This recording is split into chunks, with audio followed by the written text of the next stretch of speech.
الحمد لله الذي أنزل على عبده الكتاب ولم يجعل له عوجا قيما لينذر بأسا شديدا من لدنه ويبشر المؤمنين الذين يعملون الصالحات أن لهم أجرا حسنا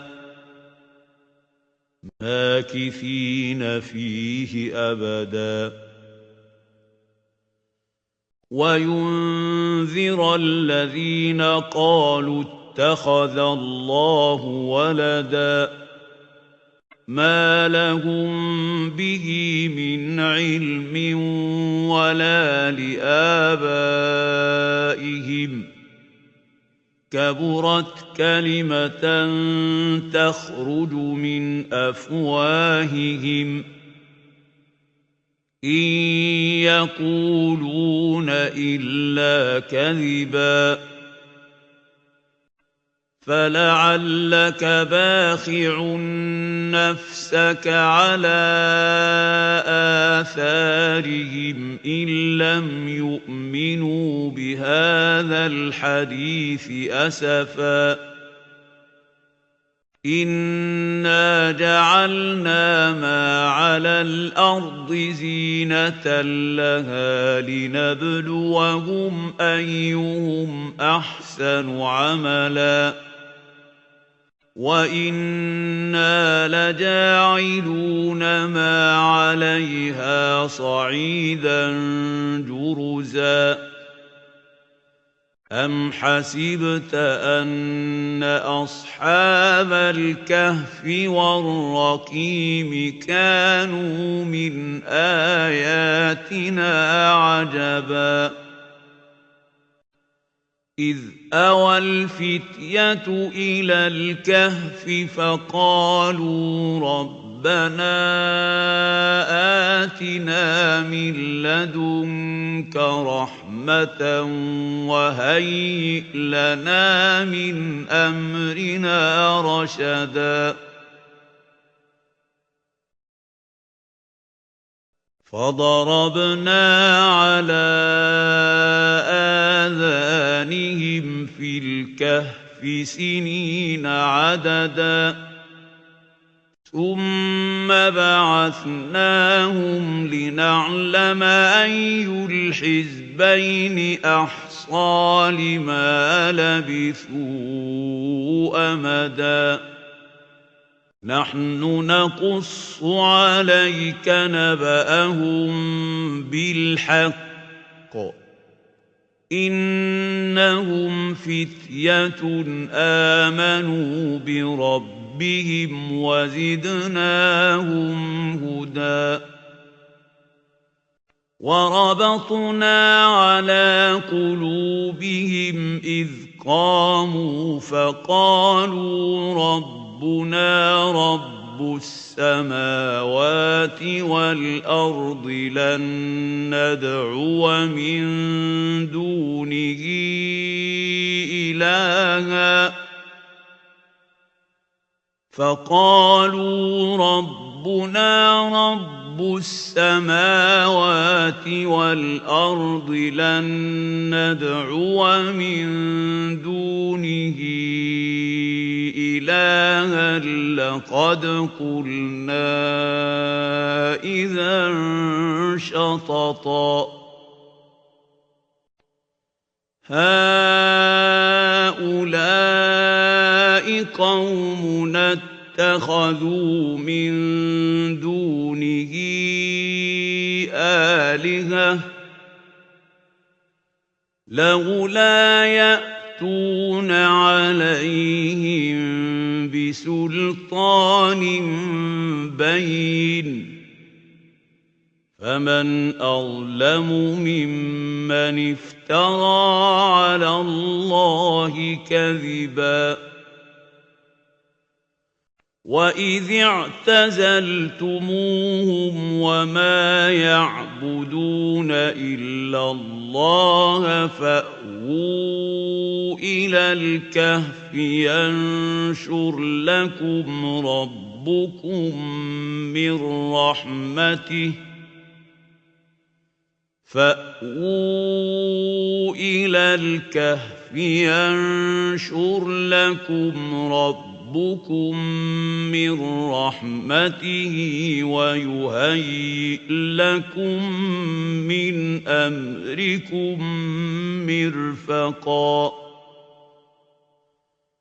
وترى الشمس إذا طلعت تزاور عن كهفهم ذات اليمين وإذا غربت تقرضهم ذات الشمال وهم في فجوة منه ذلك من آيات الله من يهد الله فهو المهتد ومن يضلل فلن تجد له وليا مرشدا وتحسبهم أيقاظا وهم رقود ونقلبهم ذات اليمين وذات الشمال وكلبهم باسط ذراعيه بالوصيد لو اطلعت عليهم لوليت منهم فرارا ولملئت منهم رعبا وكذلك بعثناهم ليتساءلوا بينهم قال قائل منهم كم لبثتم قالوا لبثنا يوما أو بعض يوم قالوا ربكم أعلم بما لبثتم فابعثوا أحدكم بورقكم هذه إلى المدينة فلينظر أيها أزكى طعاما فلينظر أيها أزكى طعاما فليأتكم برزق منه وليتلطف ولا يشعرن بكم أحدا إنهم إن يظهروا عليكم يرجموكم أو يعيدوكم في ملتهم ولن تفلحوا إذا أبدا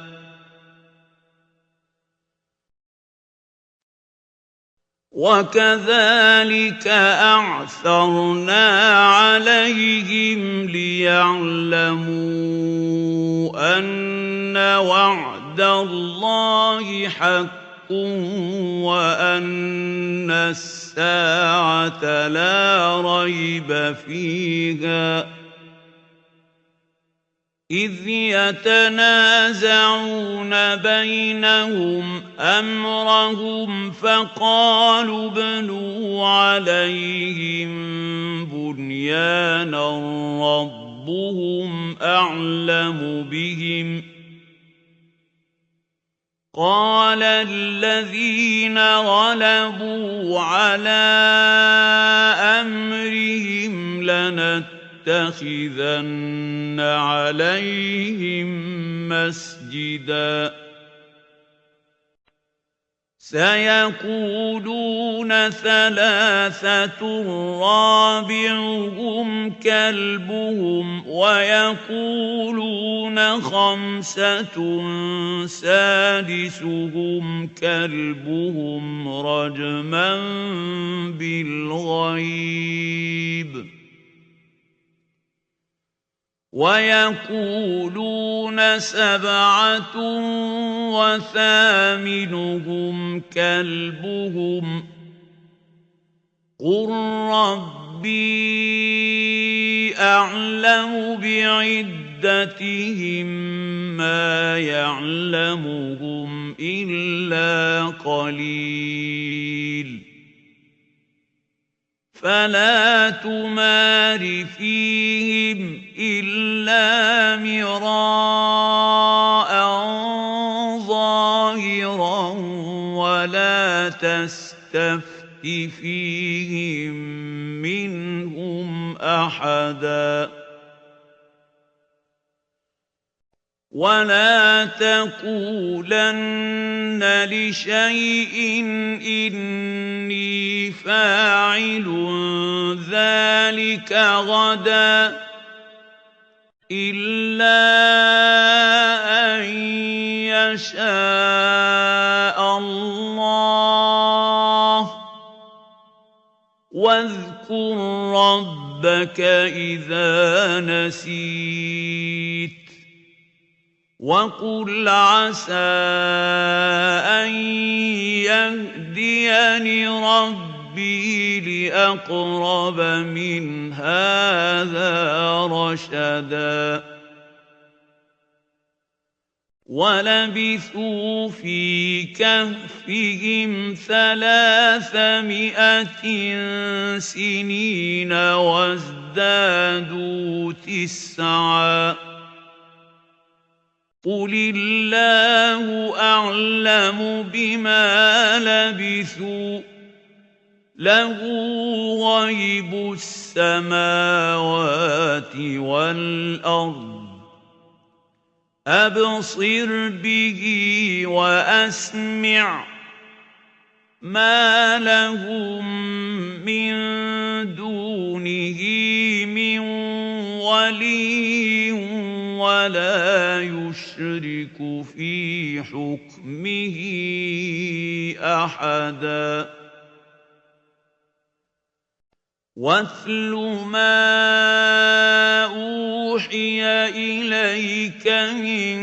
كتاب ربك لا مبدل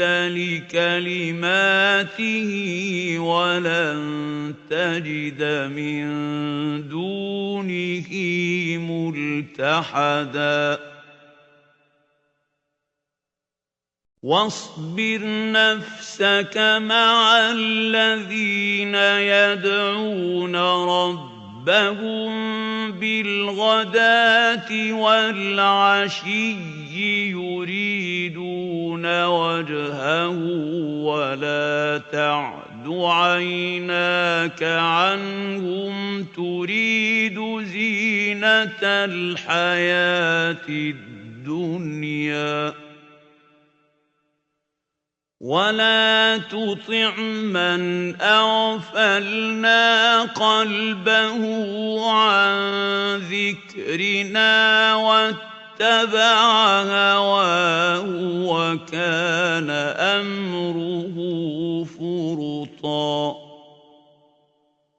وقل الحق من ربكم فمن شاء فليؤمن ومن شاء فليكفر إنا أعتدنا للظالمين نارا أحاط بهم سرادقها وإن يستغيثوا يغاثوا بماء كالمهل كالمهل يشوي الوجوه بئس الشراب وساءت مرتفقا إن الذين آمنوا وعملوا الصالحات إنا لا نضيع أجر من أحسن عملا أولئك لهم جنات عدن تجري من تحتهم الأنهار يحلون فيها من أساور من ذهب يحلون فيها من أساور من ذهب ويلبسون ثيابا خضرا من سندس وإستبرق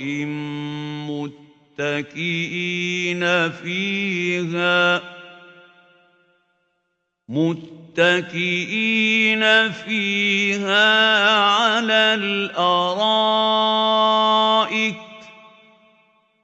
نعم الثواب وحسنت مرتفقا واضرب لهم مثلا رجلين جعلنا لأحدهما جنتين من أعناب وحففناهما بنخل وجعلنا بينهما زرعا كلتا الجنتين آتت أكلها ولم تظلم منه شيئا وفجرنا خلالهما نهرا وكان له ثمر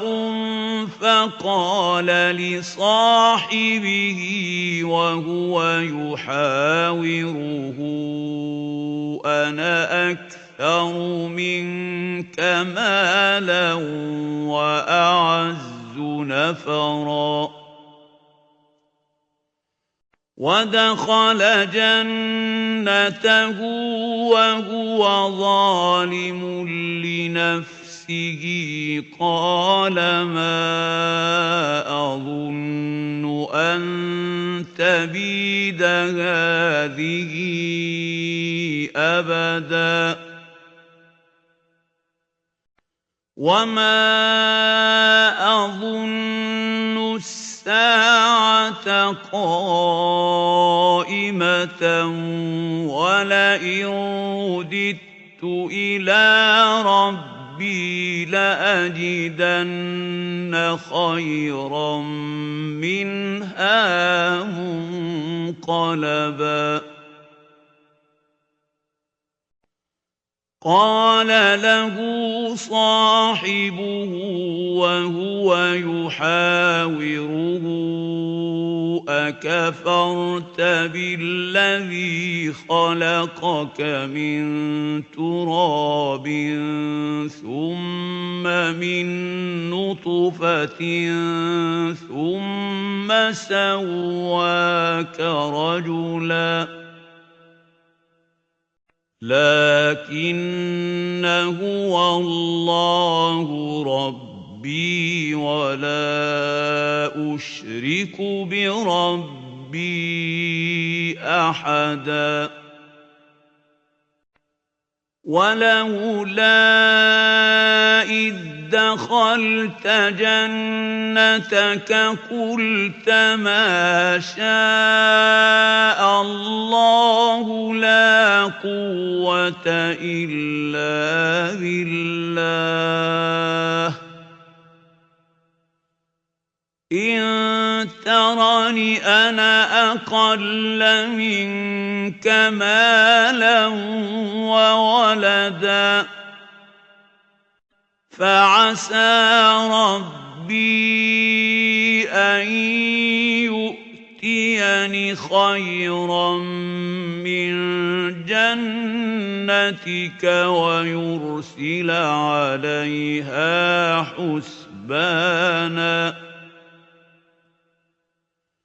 ويرسل عليها حسبانا من السماء فتصبح صعيدا زلقا أو يصبح ماؤها غورا فلن تستطيع له طلبا وأحيط بثمره فأصبح يقلب كفيه على ما أنفق فيها وهي خاوية على عروشها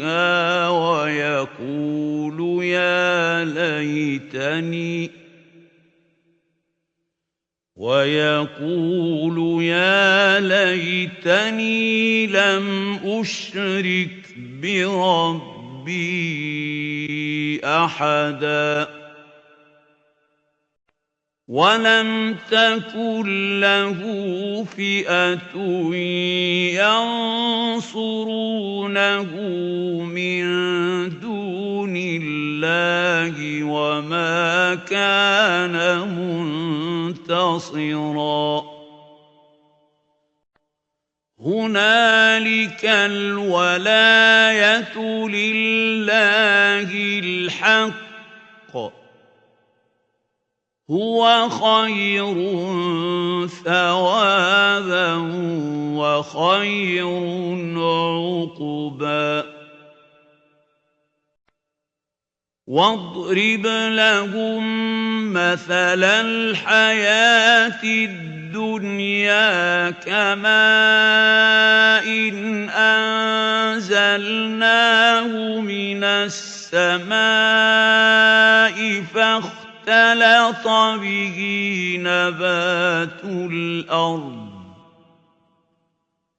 فاختلط به نبات الأرض فأصبح هشيما تذروه الرياح وكان الله على كل شيء مقتدرا المال والبنون زينة الحياة الدنيا والباقيات الصالحات خير عند ربك ثوابا وخير أملا ويوم نسير الجبال وترى الأرض بارزة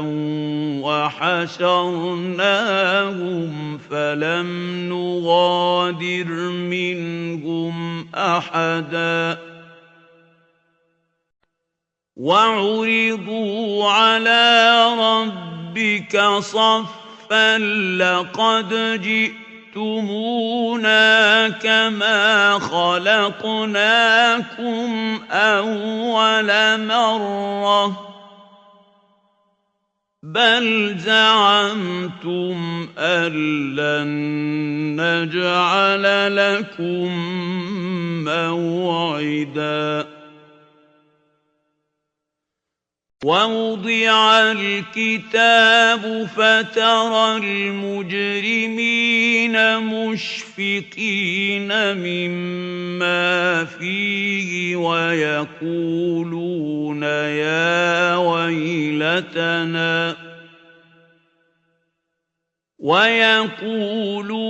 يا ويلتنا ما لهذا الكتاب لا يغادر صغيرة ولا كبيرة إلا أحصاها ووجدوا ما عملوا حاضرا ولا يظلم ربك أحدا وإذ قلنا للملائكة اسجدوا لآدم فسجدوا إلا إبليس كان من الجن ففسق عن أمر ربه أفتتخذونه وذريته أولياء من دوني وهم لكم عدو بئس للظالمين بدلا ما أشهدتهم خلق السماوات والأرض ولا خلق أنفسهم وما كنت متخذ المضلين عضدا ويوم يقول نادوا شركائي الذين زعمتم فدعوهم فلم يستجيبوا لهم وجعلنا بينهم موبقا ورأى المجرمون النار فظنوا أنهم مواقعوها ولم يجدوا عنها مصرفا ولقد صرفنا في هذا القرآن للناس من كل مثل وكان الإنسان أكثر شيء جدلا وما منع الناس أن يؤمنوا إذ جاءهم الهدى ويستغفروا ربهم إلا أن تأتيهم سنة الأولين إلا أن تأتيهم سنة الأولين أو يأتيهم العذاب قبلا وما نرسل المرسلين إلا مبشرين ومنذرين ويجادل الذين كفروا بالباطل ليدحضوا به الحق واتخذوا واتخذوا آياتي وما أنذروا هزوا ومن أظلم ممن ذكر بآيات ربه فأعرض عنها ونسي ما قدمت يداه إنا جعلنا على قلوبهم أكنة أن يفقهوه وفي آذانهم وقرا وإن تدعوهم إلى الهدى فلن يهتدوا إذًا أبداً وربك الغفور ذو الرحمة لو يؤاخذهم بما كسبوا لعجل لهم العذاب بل لهم موعد لن يجدوا من دونه موئلا وتلك القرى أهلكناهم لما ظلموا وجعلنا لمهلكهم موعدا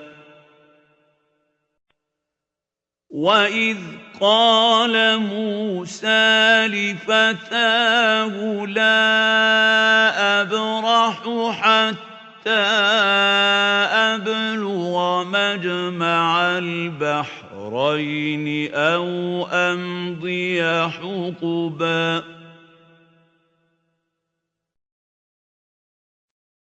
فلما بلغا مجمع بينهما نسيا حوتهما فاتخذ سبيله في البحر سربا فلما جاوزا قال لفتاه آتنا غداءنا لقد لقينا من سفرنا هذا نصبا قال أرأيت إذ أوينا إلى الصخرة فإني نسيت الحوت وما أنسانيه إلا الشيطان أن أذكره واتخذ سبيله في البحر عجبا قال ذلك ما كنا نبغ فارتدا على آثارهما قصصا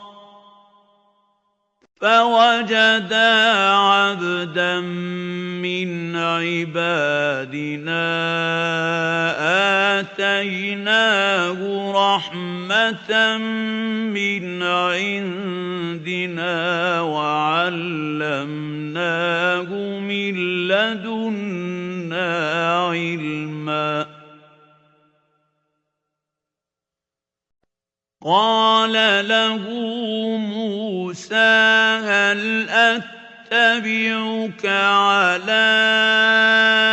أن تعلمني مما علمت رشدا قال إنك لن تستطيع تستطيع معي صبرا وكيف تصبر على ما لم تحط به خبرا قال ستجدني إن شاء الله صابرا ولا أعصي لك أمرا قال فإن اتبعتني فلا تسألني عن شيء حتى أحدث لك منه ذكرا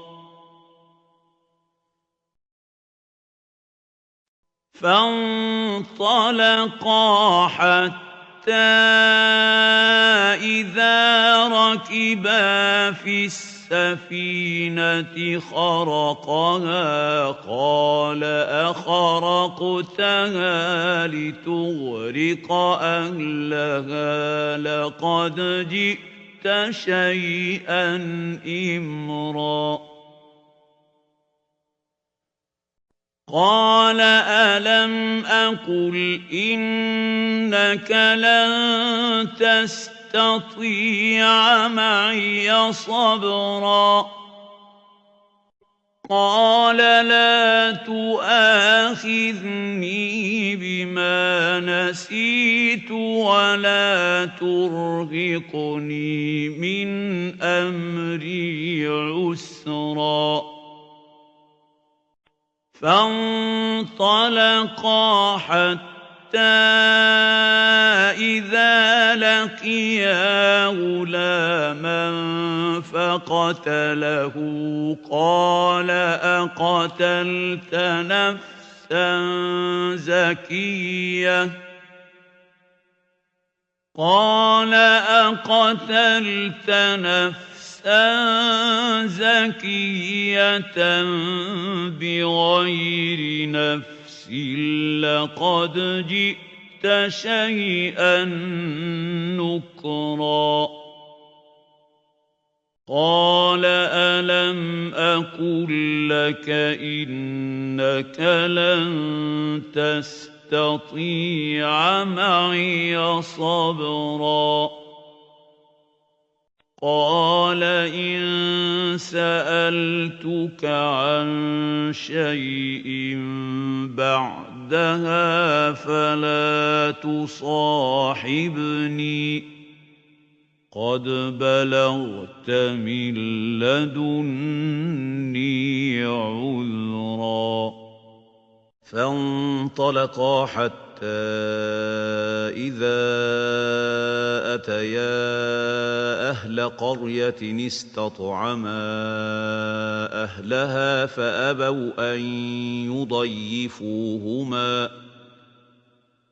فأبوا أن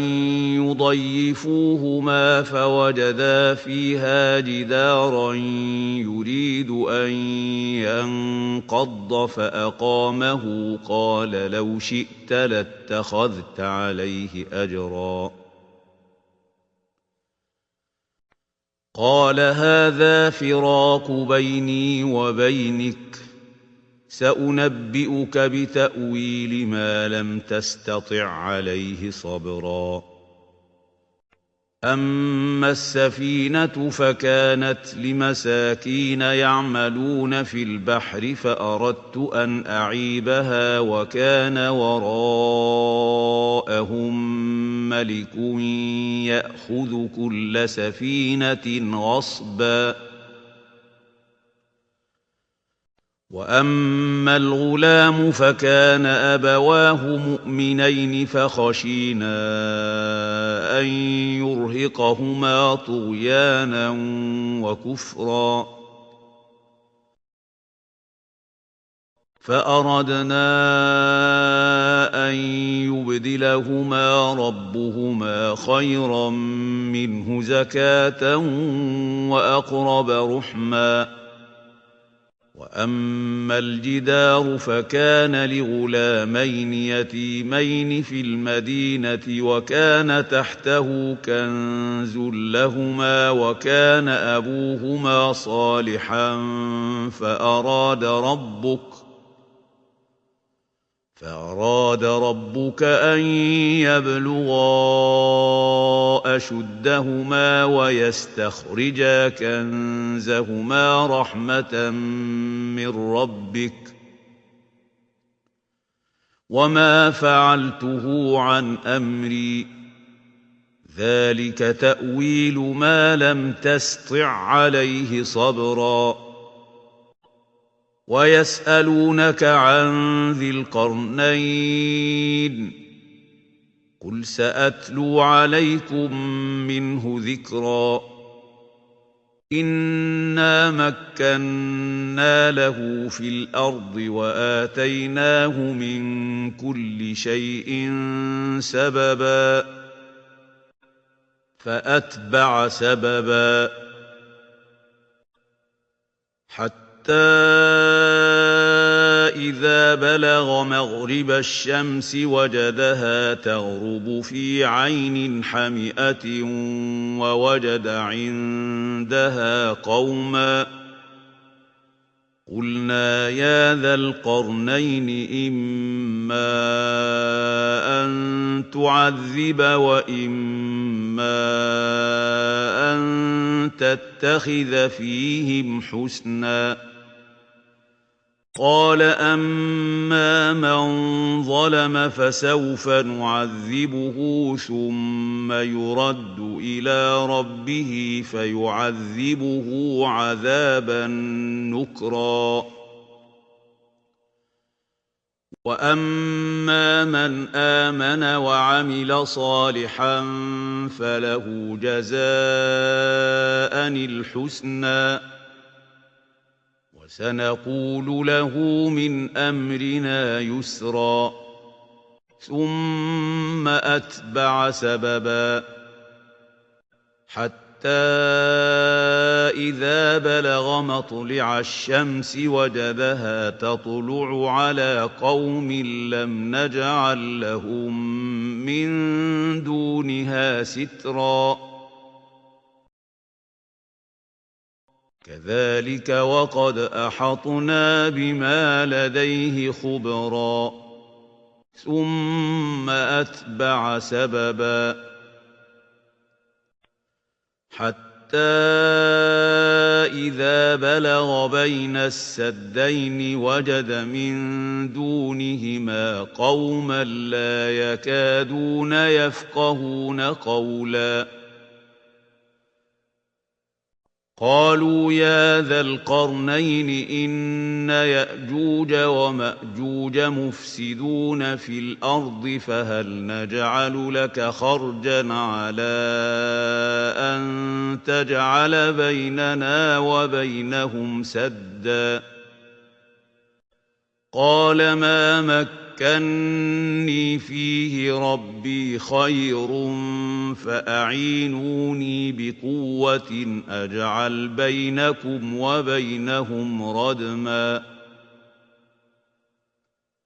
آتوني زبر الحديد حتى إذا ساوى بين الصدفين قال انفخوا حتى إذا جعله نارا قال آتوني أفرغ عليه قطرا فما استطاعوا أن يظهروه وما استطاعوا له نقبا قال هذا رحمة من ربي فإذا جاء وعد ربي جعله دكاء وكان وعد ربي حقا وتركنا بعضهم يومئذ يموج في بعض ونفخ في الصور فجمعناهم جمعا وعرضنا جهنم يومئذ للكافرين عرضا الذين كانت أعينهم في غطاء عن ذكري وكانوا لا يستطيعون سمعا أفحسب الذين كفروا أن يتخذوا عبادي من دوني أولياء إنا أعتدنا جهنم للكافرين نزلا قل هل ننبئكم بالأخسرين أعمالا الذين ضل سعيهم في الحياة الدنيا وهم يحسبون أنهم يحسنون صنعا أولئك الذين كفروا بآيات ربهم ولقائه فحبطت أعمالهم فلا نقيم لهم يوم القيامة وزنا ذلك جزاؤهم جهنم بما كفروا واتخذوا آياتي ورسلي هزوا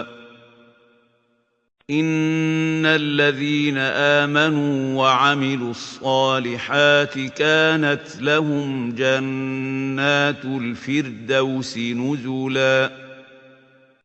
خالدين فيها لا يبغون عنها حولا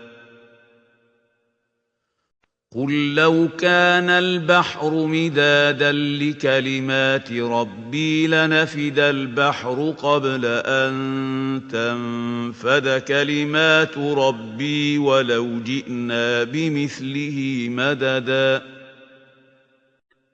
قل إنما أنا بشر مثلكم يوحى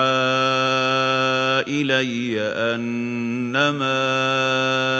إلهكم إله واحد فمن كان يرجو لقاء